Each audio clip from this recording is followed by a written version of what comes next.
Hands.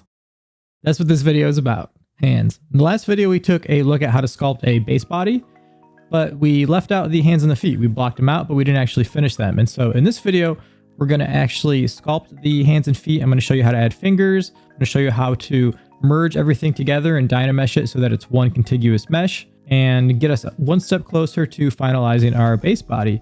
In the next video, we'll look at actually retopologizing the base body so we have a clean, low poly version that we can use. But in this one, we're going to focus on hands and feet. And you can see that it's a pretty long video because hands and feet are very intricate pieces of the body. And so there's a lot to them, but we're going to get through it. So why don't we go ahead and jump in and get started.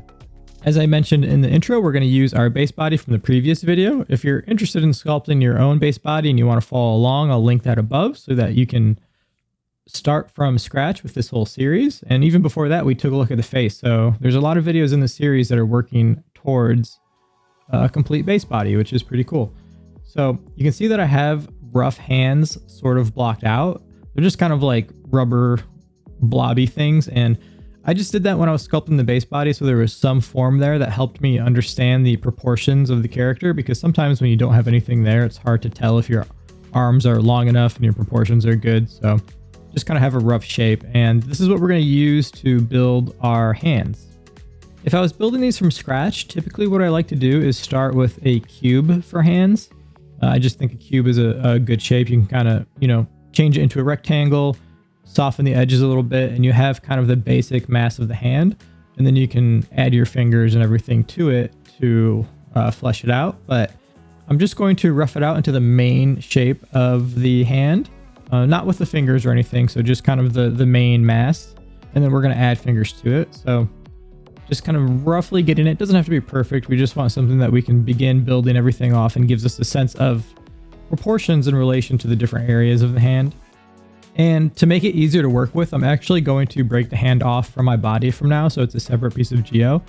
And all you really need to do there is duplicate your mesh. If you have subdivisions, you're going to have to delete your subdivisions, and then you can go down to geometry, delete hidden, and that way it'll just have the hand. And then you can either just Dynamesh it, and the Dynamesh will automatically close the hole that you have on the top of the hand, or you can just hit close holes under geometry, modify topology, and you'll have a closed off mesh.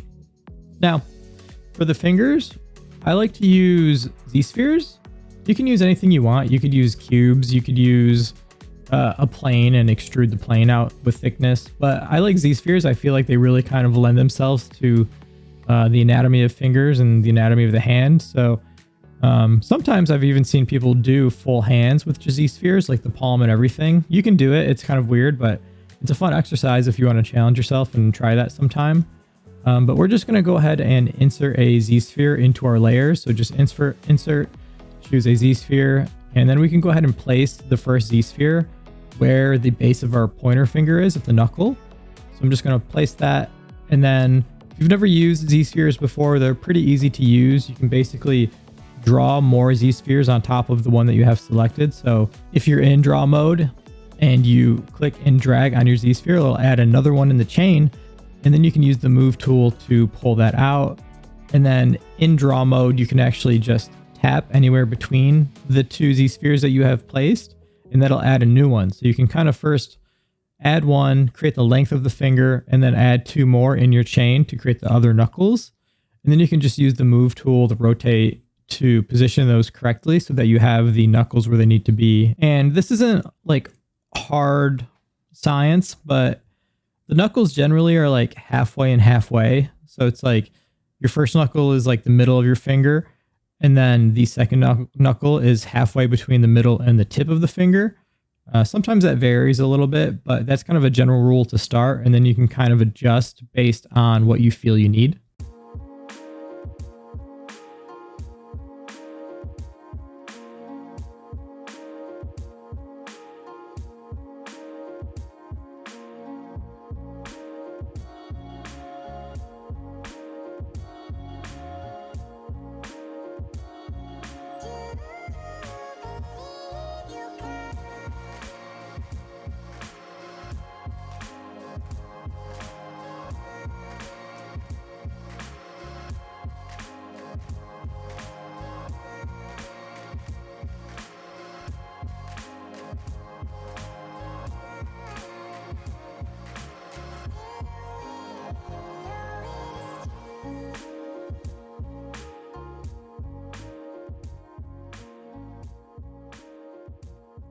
In the case of the toes, I chose to use a cube instead because the Z-spheres were just a little bit too much for how short the toes are. So just sticking a cube in there, I feel like is a perfectly acceptable way to get the toes blocked out.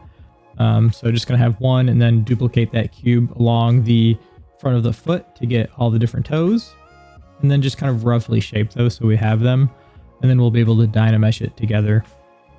The foot's a lot more challenging than the hand, I think, in terms of anatomy. It's got a lot of very weird, intricate bone structure.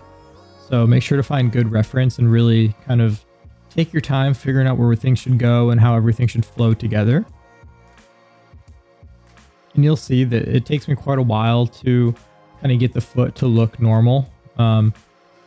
It can be quite challenging. I do recommend putting in a plane or a flat surface under the foot so that you are making sure that you're getting the right kind of grounding with the foot and it's actually kind of making contact to the ground in a believable way, because otherwise you might end up having stuff that's like penetrating or intersecting and you're not going to kind of get the weight right on the foot.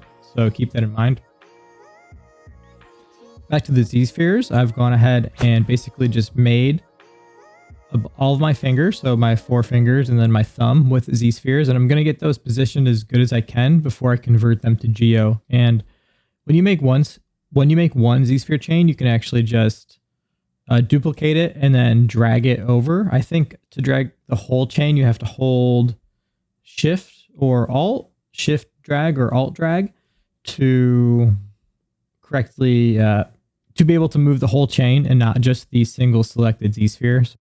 I'm definitely taking a lot of time to get these feeling good and get them, you know, feeling like a hand without having to actually turn them into geo, because it's going to become a little bit more tricky to work with. It's the great thing about Z-spheres is how easy they are to work with. And if your hotkeys are default, at any time you can actually just hit A and it'll preview the Z-spheres as geometry, so you can kind of get an idea of how they look.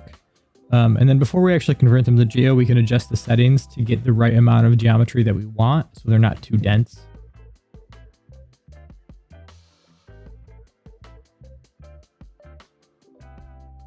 So now we can kind of preview that in relation to our whole character and see how it feels proportionally and if the hand feels like a good size. And now that we have the fingers in too, it's going to be a lot easier to begin adjusting the proportions of the main mass of the hand and the palm and all that. So it all kind of helps you figure out what works and what doesn't. Another really important thing to consider is how that forearm and those bones in the back of the arm are flowing into the hand. They make some pretty unique shapes. So again, try to find good reference for kind of how that knuckle at the top of the hand rests and how the forearm anatomy flows into the front and back of the hand. You know, you can kind of see here, but it's always good to look at real life reference and not just other artists' interpretation of it, because their work, mine included, might have flaws in it that aren't necessarily realistic, or they are stylized in a way that breaks reality but is more aesthetically pleasing. So it's always good to study real life and then adapt it to the style or what you're trying to achieve.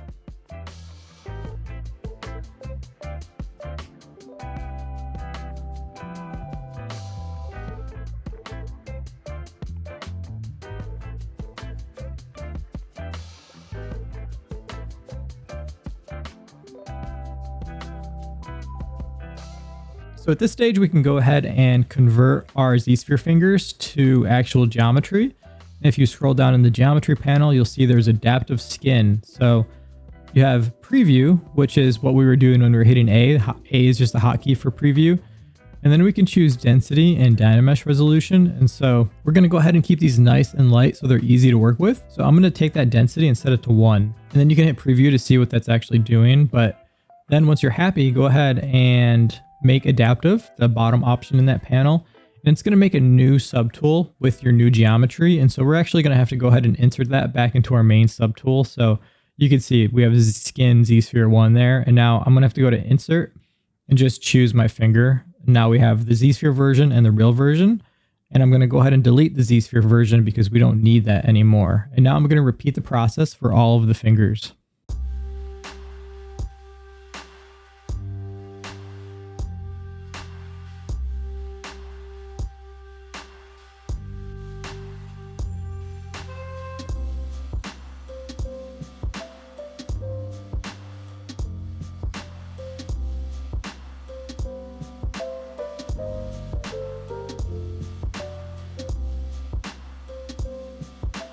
So now we have geometry for all of our fingers, our hand, and then our base body. And you'll notice at each stage, I'll take some time to refine the proportions of those individual subtools before I merge them down together. So each kind of step, I'm trying to get a little bit closer to my final result.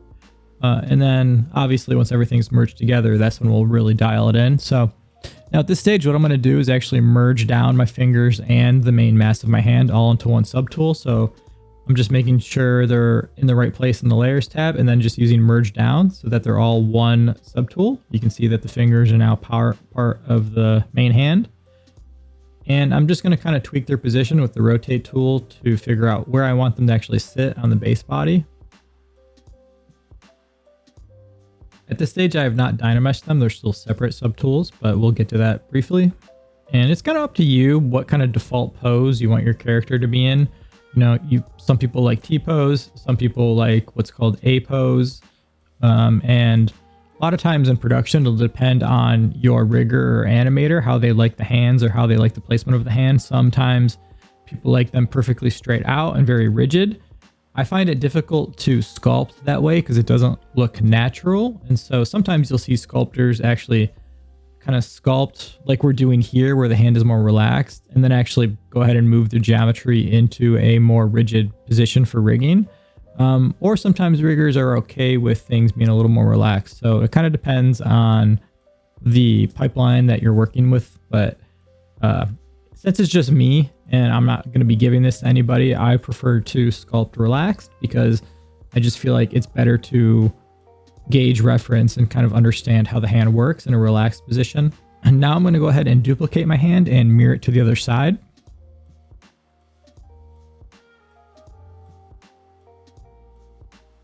And I'm also going to merge my hands down to my base body. So I'm just merging down. And like I've mentioned in another video, if you're unsure of what you're about to do, or you're scared it's going to break or something, just duplicate your subtool so you have a backup version in case anything goes wrong. But in this case, we're just going to merge all those subtools together, and then I'm going to run a Dynamesh. So just Control, click, drag in space, or go to Geometry, Dynamesh, and run a Dynamesh. And now everything's merged together. You might need to play with the settings to get the right amount of resolution that you want. Or in some cases, you need to make sure that you check everything. So you'll see with my Dynamesh here on the toes are very close together. And so the Dynamesh is having trouble kind of keeping those as separate pieces of geo, and it's merging them together. And so you can kind of play with your resolution to see if a higher resolution will keep them from merging together. But sometimes what you're going to need to do is actually just use your move brush or your move topological brush and give those just enough space that the Dynamesh can run and successfully keep those separate. And then you can move them back into position.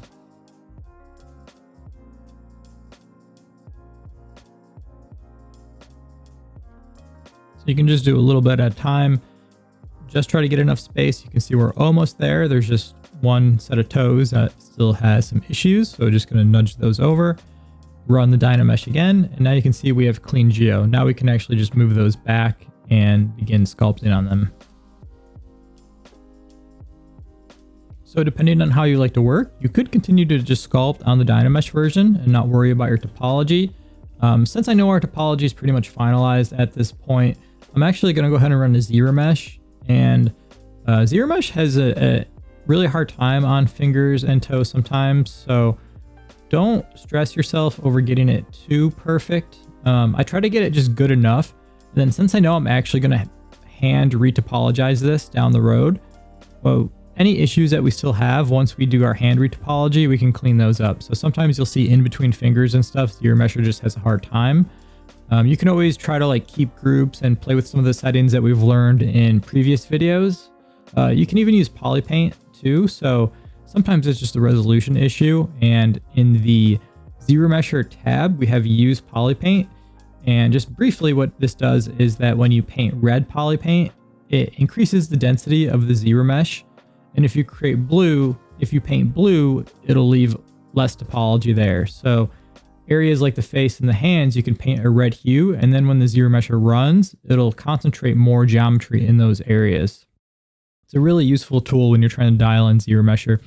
We could also use the ZRemesher guides, which are helpful, right? We could go ahead and draw ZRemesher loops around like every finger, every toe, but that's going to be pretty time consuming and we don't need it perfect. We just need it good enough. And so I'm going to try to just use the poly paint to get them good enough. And then once I have my actual final topology that we hand retopologize, I can clean up any areas that are still lingering.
Once I'm happy with my Zremesh, I'm going to subdivide a couple times, and then I'm going to project history by dragging back in history where I want to project from, control clicking that point on my history slider, scrolling down to my subtool palette, going to project and hitting project history. And that's going to project our detail from before we Dynameshed to our current mesh. And now we're good to begin sculpting and really refining our hands and feet. At this stage, most of the technical stuff is out of the way. Now it's just a matter of looking at our reference and really trying to dial in the proportions and anatomy of our hands. And since we're doing stylized hands, a lot of the decisions are how much detail do we want to add to our hands? How much do we want the knuckles to be pronounced? Do we really want to show those tendons and ligaments in the top of the hand, or do we want to keep things more subtle?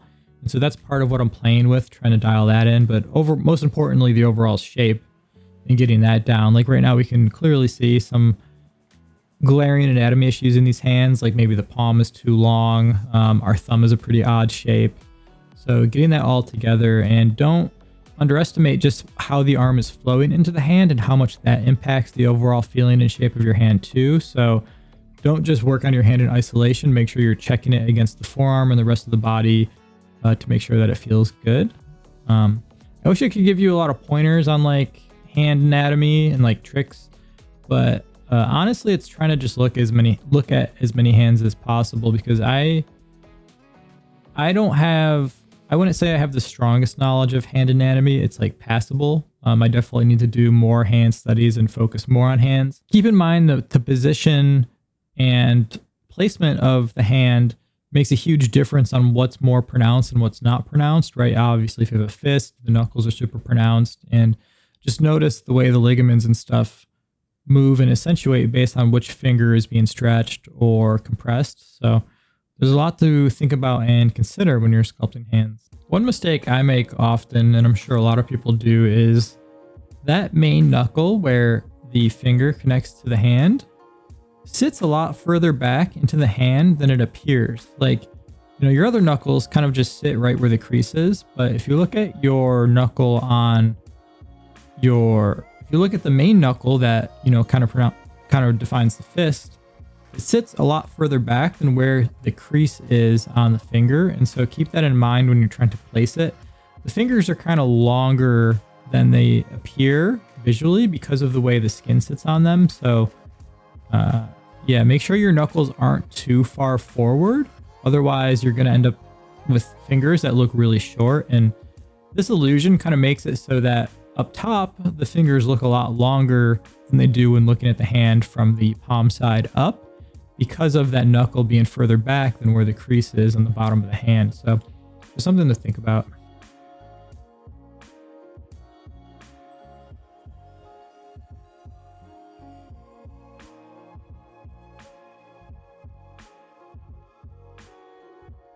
In terms of stylization for the hand, there's not any one right way to do it. It kind of just depends. Like I've done all kinds of weird things with knuckles in the past. I've worked on characters where the knuckle detail is like a swirl. I've worked on stuff where it's basically just flat or just a slight crease. Sometimes it's just kind of a slightly round shape.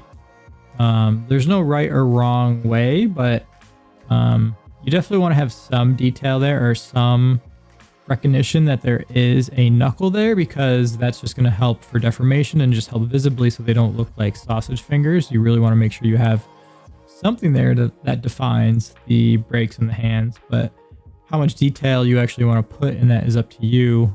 If you've ever actually tried to sculpt realistic knuckles, they're pretty interesting. They're kind of like squishy bulldog faces when you're like trying to sculpt them, and they have a lot of really unique shapes. It's almost like sculpting fabric or clothes because there's just so much skin and wrinkles that kind of bunch up right there. They're a really unique challenge for sculpting. So I definitely recommend you do some realistic hand studies at some point just to kind of learn the ins and outs of some of those areas. Something to really pay attention to if you're sculpting the hand relaxed like we are here is make sure you're really checking the length of each fingers in relation to one another, right? Like the middle finger is typically your longest finger, with your pointer and your ring finger being similar or your pointer being slightly shorter. And then your pinky's obviously the shortest. And, you know, since you're not sculpting them perfectly straight next to each other, it can be easy to kind of lose sight of that. So make sure you're kind of just referencing each one of your fingers that you're sculpting to figure out the correct length for each one.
So let's talk a little bit about fingernails. There's a couple of different ways you can do fingernails. If you don't need a ton of detail, it's pretty easy to just mask the area of the fingernail that you want, invert that mask, and then just use your move tool to kind of push it in a little bit under itself so that you get the impression that the fingernail is coming out from the finger and then growing on top. So pretty self-explanatory. And then also instead what you could do is, if you need a lot more detail or you're actually going to sculpt some kind of detail on the fingernail, you could extract it as its own piece of geo and then sculpt around it. I've done both.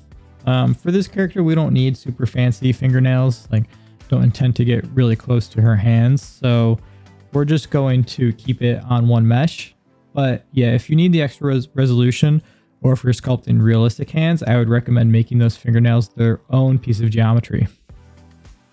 Another reason to make them their own piece of geometry might be if you're making long fingernails, you need the length. This method would be kind of weird because your geometry would be really stretching on the underside unless you retopologize it.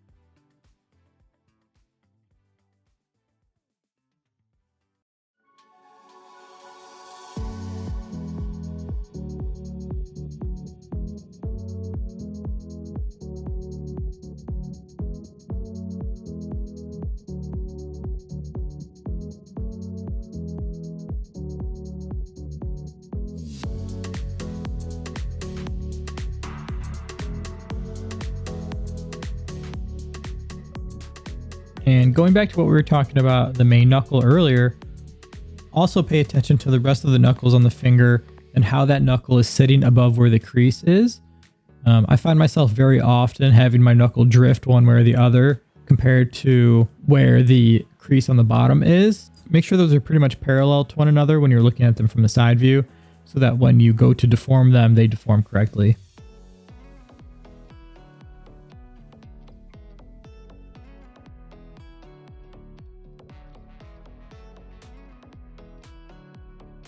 For the feet, I didn't include the full time lapse on the feet because it's pretty much the same as the hands. One thing I did find for myself is I had a really hard time sculpting the feet in a wide stance. Just something about the way the leg comes down and then has to bend slightly for the foot to be correctly planted. I had a really hard time dialing in how that anatomy works there. And so I found it easier to create a layer and then actually bend my legs in so the feet are closer apart. So the leg is more straight up and down and the leg is directly over the foot. And that kind of helped me sculpt the anatomy of the foot a lot easier than the wide shoulder length stance. It just was really giving me issues in terms of just trying to figure out the proportions and how it should feel. So if you're struggling, maybe try something like that. It might help you kind of visualize the way things are working. And like I mentioned before, definitely get a plane under the feet too, because that's going to help keep you from having the bottom of the foot be uneven and have things penetrate the ground where they shouldn't be, where they should actually be kind of creating tension because they're pressed against the ground. So something to keep in mind. You can see when I rotated the feet in, you can see when I rotated the legs in how uneven the feet are. And that's just what I was struggling with. So by bringing them in instead, it was just easier to work with. And if you do for some reason want your final model to still be in the shoulder width pose, what you can actually do is create a layer. When the layer is recording, bend the legs in, rotate them in, and then turn the layer recording off. And you can actually sculpt and make changes to your foot. And then when you turn the visibility of the layer off, your sculpting changes will keep, but your legs will go back to the wide stance. So that's kind of a way you can use layers to help you visualize something without making a permanent change to your model. You could also use morph targets too, if you like that workflow better. And I do recommend when you're sculpting the toes, don't just sculpt them perfectly wear out. Sculpt them as if they do have weight and pressure being applied to them. So that pinky toe is going to kind of curl a little bit and the toes are going to kind of grip the ground in a way that is a bit different than if the toe was just sitting up and not having any weight applied to it. And just in terms of your character standing and looking natural, having those toes feel like they're actually doing their job is going to make a big difference in the feeling of your character, even though they're so small on screen. So keep that in mind.